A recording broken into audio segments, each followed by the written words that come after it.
گزارش ہے کہ سورہ فاتحہ کی تلاوت فرما کر جناب مرزا محمد اطہر صاحب مرحوم کے لیے ایصال ثواب فرمائیں۔ بسم اللہ الرحمن الرحیم۔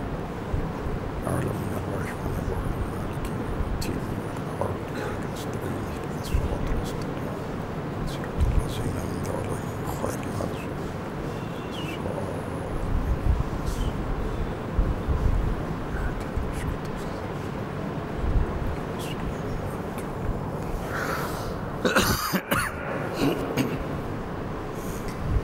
لا حول ولا قوة إلا بالله العلي العظيم۔ بسم الله الرحمن الرحيم۔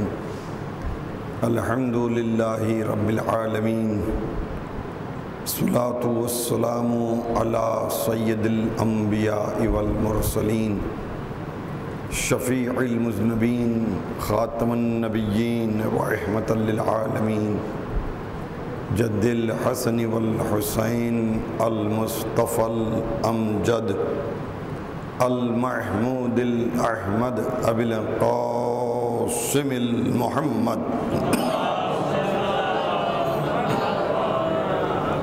الصلاة والسلام على وآله الطيبين الطاهرين المعصومين المظلومين، وَلَعْنَةُ اللَّهِ عَلَىٰ أَعْدَائِهِمْ أَجْمَعِينَ مِنْ يَوْمِنَا هَذَا إِلَىٰ يَوْمِ الدِّينِ۔ أَمَّا بَعْدُ فَقَدْ قَالَ اللَّهُ سُبْحَانَهُ تَبَارَكَ وَتَعَالَىٰ فِي الْكِتَابِ الْمَجِيدِ وَالْفُرْقَانِ الْحَمِيدِ وَقَوْلِهُ الْحَقِّ۔ بسم اللہ الرحمن الرحیم۔ من ذا الذی یقرض اللہ قرضا حسنا فلہ اجرہ اضعافا کثیرا۔ صلوات محمد علیہ۔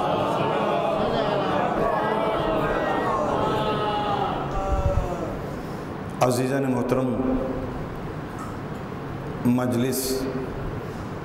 مجلس سے ایصال ثواب ہے۔ آنے والا دنیا میں آتا ہے، کب، کون، کہاں، کس وقت، کس طریقے سے واپس چلا جائے، کوئی نہیں کہہ سکتا۔ ہوش سنبھالنے کے بعد سے لے کر قبر تک پہنچنے تک انسان اسی فکر میں رہتا ہے کہ کیا کیا جائے کہ ہماری یہ زندگی بہتر سے بہتر ہو جائے۔ جس کے پاس مکان نہیں وہ مکان کی تلاش میں ہے، جس کو مکان مل گیا وہ چھوٹا اگر ہے تو بڑے مکان کی تلاش میں ہے، مکان مل گیا تو اس کے بعد دوسرے مکان کی تلاش میں ہے، خود کے لیے مل گیا تو بچوں کی انتظار میں ہے، جس کے پاس گاڑی نہیں ہے وہ گاڑی کے انتظار میں ہے، جس کے پاس گاڑی مل چکی وہ چھوٹی گاڑی سے بڑی گاڑی کو تبدیل کرنے کی فکر میں ہے، جو چھوٹی سے بڑی میں تبدیل کر چکا وہ ماڈل چینج کرنے کا انتظار کر رہا ہے۔ پوری زندگی اس کی محنت و مشقت میں گزر جاتی ہے، اور پھر سوال اپنی جگہ ایک بندے کا باقی رہتا ہے کہ وہ دیکھو اس نے کچھ نہیں کیا، کوئی نیک عمل نہیں کرتا ہے، ایمان نہیں ہے، اسلام نہیں ہے، لوگوں سے اچھی طرح سے بات نہیں کرتا، مسجد نہیں آتا، مجلس نہیں کرتا، پھر بھی اس کی زندگی دیکھو کتنی اچھی ہے۔ میں فجر سے لے کر تہجد تک پابندی وقت کے ساتھ نماز پڑھتا ہوں، مجلس پڑھتا ہوں، اہل و عیال کا خیال رکھتا ہوں۔ پھر میری زندگی دیکھیے کہ ایسے معلوم ہوتا ہے کبھی کبھی کہ آسمان سے نازل ہونے والی مشکلات کو سوائے میرے مکان کے کسی اور کا ایڈریس معلوم ہی نہیں۔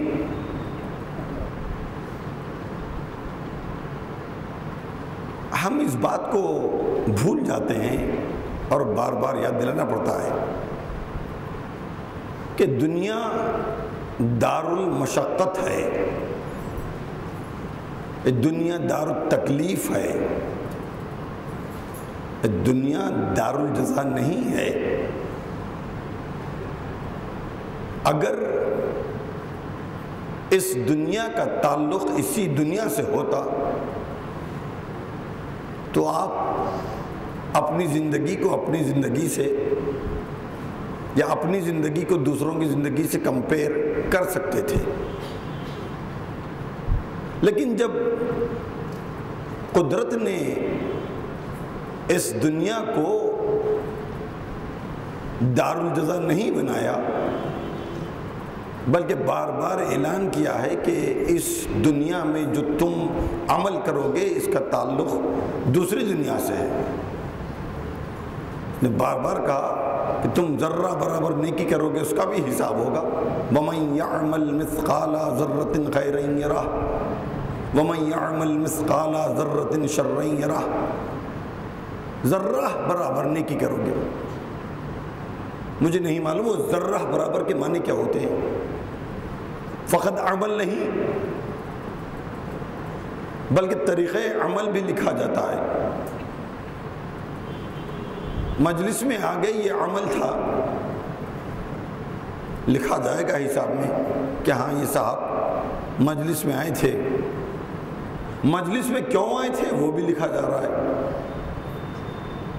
فقیر کو 2 روپے ہم نے خیرات کیے، لکھا گیا، عمل ہوا۔ اس کے میلے کپڑوں کو دیکھ کر ہم نے اپنا رخ پھیر لیا تھا، یہ بھی عمل ہوا نا۔ بندے کو اپنا عمل یاد رہتا ہے کہ میں نے شب جمعہ فقیر کو 5 روپے خیرات کیے تھے، مگر اس نے اپنے کھاتے میں یہ نہیں لکھا کہ اس کی غربت کو دیکھ کر، اس کے میلے کپڑوں کو دیکھ کر، اس کی بدبو کو محسوس کر کے میں نے جس طریقے سے اپنا رخ پھیر لیا، ہو سکتا ہے کہ میرے رخ پھیرنے کا عذاب میرے 5 روپے دینے سے زیادہ ہو گیا ہو، نہیں معلوم۔ یہ تو قرآن نے فقط اتنا کہا کہ تمہارے عمل کو ریکارڈ کیا جا رہا ہے۔ وَمَن يَعْمَلْ مِثْقَالَ ذَرَّةٍ خَيْرًا يَرَهُ، جو ذرہ برابر نیک عمل کر رہا ہے وہ بھی لکھا جا رہا ہے، جو ذرہ برابر برا عمل کر رہا ہے وہ بھی ریکارڈ کیا جا رہا ہے۔ اور اس کا تعلق اس دنیا سے نہیں ہے، اس کا تعلق ایک اور دنیا سے ہے، ایک اور زمانے سے ہے، ایک اور وقت سے ہے جو اس دنیا کے بعد آئے گا۔ یہاں سے لے کر وہاں تک جانے کے لیے بہت سی منزلیں ہیں، قبر سے لے کر برزخ تک، برزخ سے لے کر محشر تک، حشر سے لے کر نشر تک، حساب سے لے کر میزان تک، میزان سے لے کر صراط تک، اور پھر نہیں معلوم کہ صراط سے کس کو کون سی ایگزٹ لینی پڑے گی۔ تو دیکھنے میں ہم نے 50 سال، 60 سال، 70 سال کی عمر گزاری، لیکن حقیقت میں دیکھا جائے تو پیدا ہونے کے بعد سے لے کر اس منزل تک جہاں پر ہمارے چھوٹے سے چھوٹے عمل کا حساب ہونے والا ہے، بہت طولانی سفر ہے۔ مولا فرماتے ہیں آہ من قلت الذات و طول الطریق، کہ اتنا طولانی سفر ہے اور میرے پاس سفر کے انتظام کے لیے کوئی زیادہ راہ نہیں ہے، یہ ہے بھی تو بہت کم ہے۔ روزمرہ کا مشاہدہ ہے کہ انسان جب سفر پر جاتا ہے تو کوشش کرتا ہے کہ کم از کم اپنے ساتھ اتنا بندوبست ہو کہ اسے راستے میں کوئی تکلیف محسوس نہ ہو، کوئی پریشانی لاحق نہ ہونی پائے۔ لباس کا انتظام ہے، کھانے پینے کا انتظام ہے، موسم کے اعتبار سے غذائیں رکھی جاتی ہیں، اور اگر بالفرض محال اس کا سفر تھوڑا طولانی ہے کہ وہ 1 سال بھر کے بعد آنے والا ہے، یا 2 سال کے بعد آنے والا ہے، یا 5 سال کے بعد آنے والا ہے، 10 سال کے بعد آنے والا ہے، تو انسان کی کوشش ہوتی ہے کہ جس مقام پر ہم کو کچھ عرصہ رہنا ہے، ہمارے وہاں پہنچنے سے پہلے اگر ہمارے واسطے کوئی کمرہ مل جائے، کوئی گھر مل جائے، کوئی ولا مل جائے، ہمارے اسٹیٹس کے اعتبار سے رہنے کی کوئی جگہ مل جائے، تو انسان کو بڑا اطمینان ہوتا ہے۔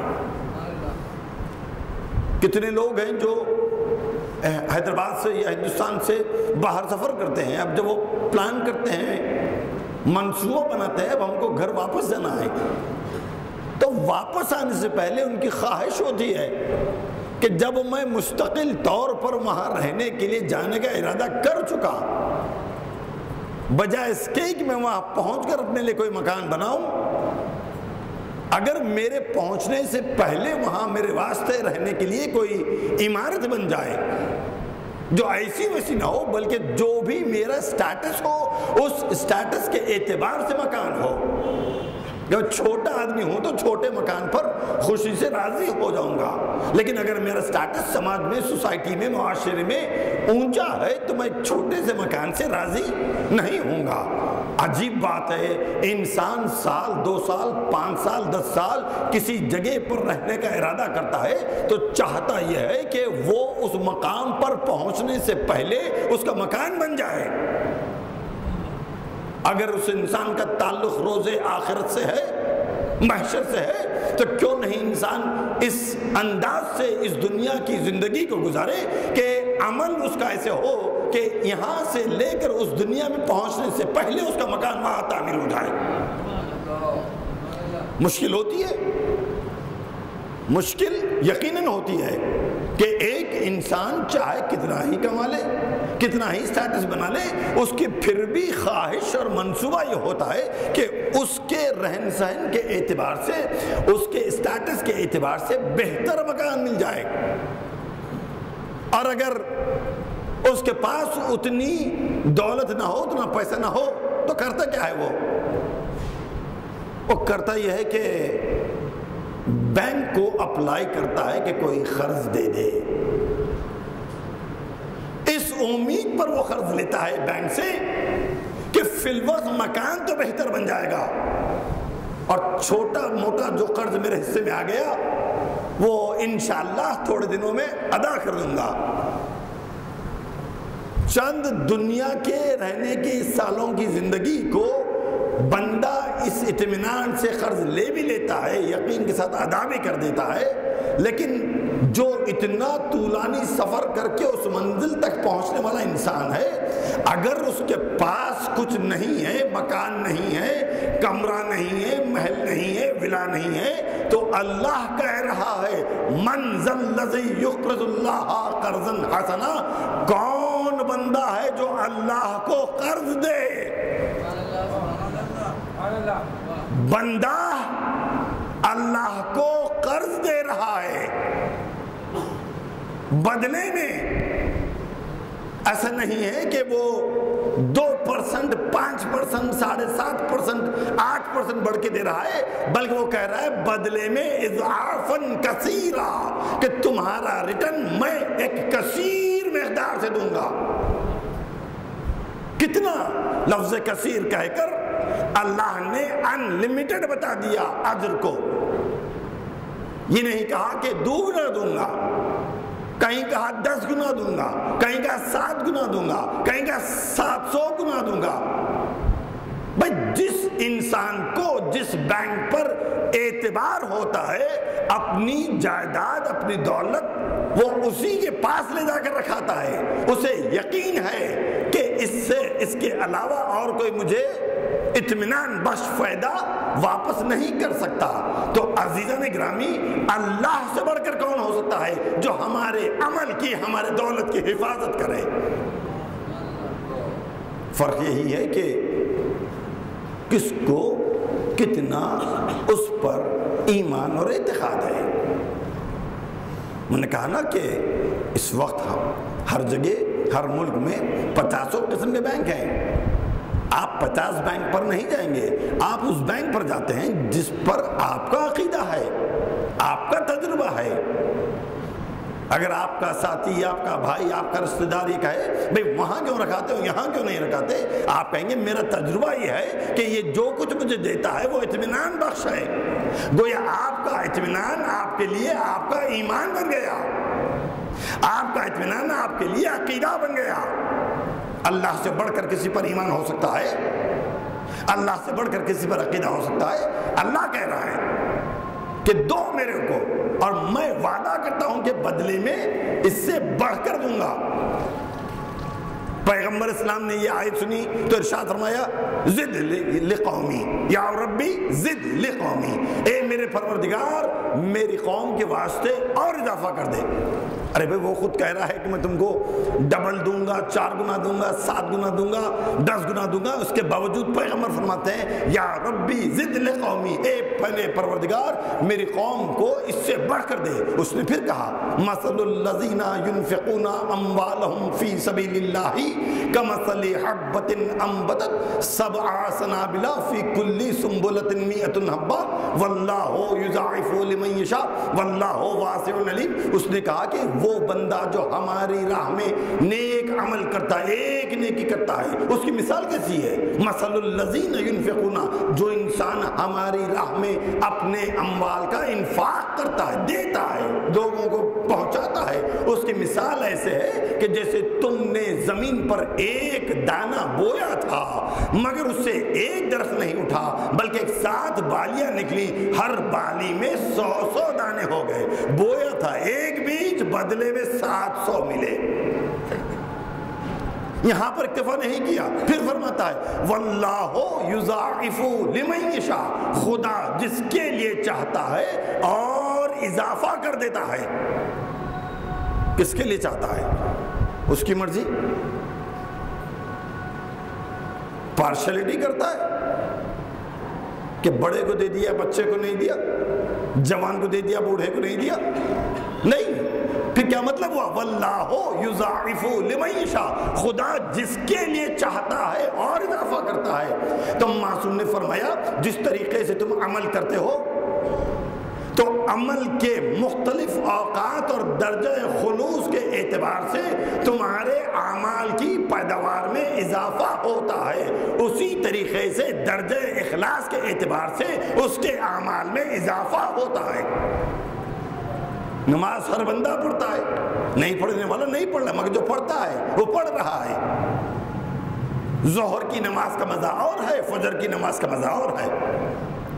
فجر کی نماز پڑھیے، فجر کی نماز موسم گرما میں پڑھنا الگ لطف ہے۔ برف جیسی ٹھنڈ پڑی ہو ایسے عالم میں اٹھ کر ٹھنڈے پانی سے وضو کر کے پڑھنا اور معنی ہے۔ اپنے گھر میں ٹھنڈک کے موسم میں اٹھ کر نماز فجر پڑھ لینا اور ہے، اس ٹھنڈک میں چل کر مسجد تک آ کر نماز فجر کو ادا کرنا اور بات ہے۔ نماز وہی ہے، فجر کی 2 رکعت کی 2 رکعت باقی ہے، لیکن جگہ کے بدلتے جانے سے انسان کے درجہ خلوص میں خود بخود اضافہ ہوتا جا رہا ہے۔ مسجد تک چلے آئے تھے تو اور لطف ملا، مسجد سے نکل کر تصور کر لیجئے وہی فجر کی نماز ٹھنڈک کے موسم میں ٹھنڈے پانی کا وضو کر کے ہم نے اگر مسجد الحرام میں پڑھی، کعبے میں پڑھی، روضہ امام حسین میں پڑھی، لطف بدل جائے گا۔ معلوم موسم کے بدل جانے سے، ماحول کے بدل جانے سے درجہ خلوص میں بندے کے اضافہ ہوتا ہے۔ اسی لیے فرماتا ہے واللہ یضاعف لمن یشاء، خدا جس کے لیے چاہتا ہے اور اضافہ کر دیتا ہے۔ لیکن وہ کہہ رہا ہے تم دو تو صحیح، من ذا الذی یقرض اللہ، کون ہے؟ من ذا الذی سوال ہو رہا ہے کون ہے کوئی ایسا جو اللہ کو دے؟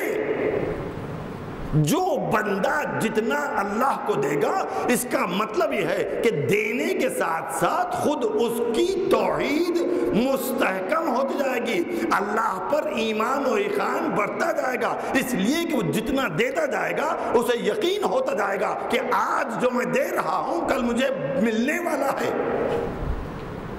ہاں اگر بندے کو دو گے یہ نیت کر کے کہ کوئی بندہ دیکھ رہا ہے یا نہیں دیکھ رہا ہے، تو وہاں ریٹرنز پر بندہ ڈاؤٹ کر سکتا ہے، میں دے رہا تھا مگر میرے باس نے دیکھا نہیں میں نے دیا ہے کہ نہیں دیا ہے، دوسری دفعہ دینا پڑے گا، تیسری دفعہ دینا پڑے گا، اس وقت تک دیتے رہو گے جب تک کہ کوئی تمہیں دیکھ نہ لے۔ ہاں مجمع نے دیکھ لیا کہ میں کچھ خیرات کر رہا تھا، تھوڑی تشفی ہو گئی، تھوڑا اطمینان ہو گیا، تھوڑی خوشی ہو گئی کہ آج جو میں خیرات کر رہا تھا دیکھنے والے نے دیکھ لیا۔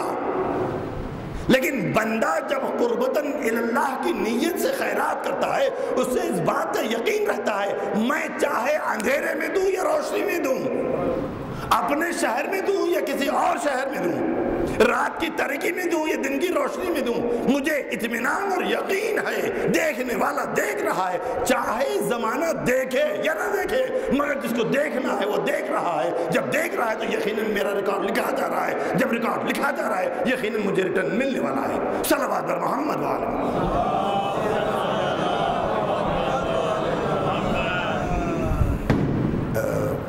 دیں، مگر کیا دیں،